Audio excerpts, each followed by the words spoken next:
Hi hello नमस्कार. तर गुड्डी बबलीच्या YouTube चॅनलमध्ये तुमचं स्वागत आहे. तर आज आपण चिकन सुक्याची रेसिपी बघतोय, ती सुद्धा मम्मीच्या स्टाईलने. तर इथे मी कांदा, टोमॅटो, अद्रक, लसूण आणि खोबरं घेतलं आणि त्याला छान बारीक करून घेतलं. काही खडे मसालेसुद्धा मी बाजूला काढून ठेवले. तर चिकनला छान धुवून त्याला हळद आणि मिठाने आपल्याला मॅरिनेशन करून घ्यायचं आहे. त्याच्यामुळे चव जास्त येते आणि सगळं मीठ मुरलं जातं आतमध्ये. तर याला छान मिक्स करून थोड्या वेळासाठी मी बाजूला ठेवणार.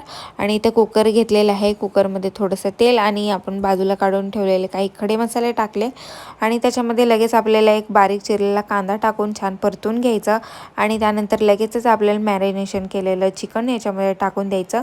आणि याच्यामध्ये आपल्याला पाणी लगेचच टाकून द्यायचं नाही आहे. मीठ आहे त्याच्यामध्ये, पाणी अंगचं सुटू द्यायचं आहे त्याला. आणि इथे तुम्ही बघू शकता पाणी सुटलेलं आहे याला. आणि आपण वरतून थोडं पाणी ॲड करून याला 2-3 शिट्ट्या करायचं. 3पेक्षा जास्त शिट्ट्या केल्या की चिकन खूप गाळ होतं आणि जास्त शिजलं जातं. आणि इथे छान शिजलेलं आहे. डायरेक्ट फोडणी दिली तरी चालते आणि त्याला शिजायला वेळ लागतो आणि त्यामुळे असं केलेलं आहे. आणि पिलूसाठी थोडं सूप काढायचं होतं आणि मी इथं सूप काढलेलं आहे. तर आता चिकन सुक्याची आपण पुढची फोडणी पाहूयात. इथे तेल टाकलेलं, ते थोडं नॉनव्हेजच्या रेसिपीला जास्तच लागतं. इथे कमी दिसतंय पण मी जास्त टाकलं होतं. आणि जो बारीक केलेला मसाला तो टाकला आणि मम्मीने कोथिंबीर आणि लसणाची वेगळी पेस्ट करून फ्रीजमध्ये ठेवली होती, तीसुद्धा मी याच्यामध्ये टाकून छान मिक्स करून घ्यायची. तेल सुटलं की आपली मसाले शिजले असं समजायचं.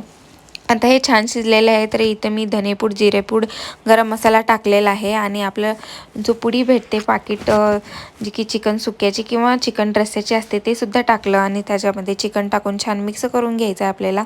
हे छान मिक्स झालेलं आहे. त्याच्यामध्ये आपलं घरगुती वापरातलं तिखट टाकून ह्यालासुद्धा आता छान मिक्स करून द्यायचं आहे. मग मिक्स झालेलं आहे आता आपण बघू शकता.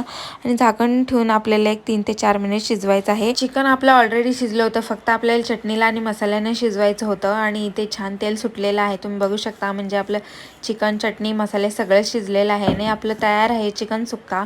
तुम्हाला कशी वाटली रेसिपी मला कमेंटमध्ये सांगा आणि तुम्हीसुद्धा करून बघा. बाय.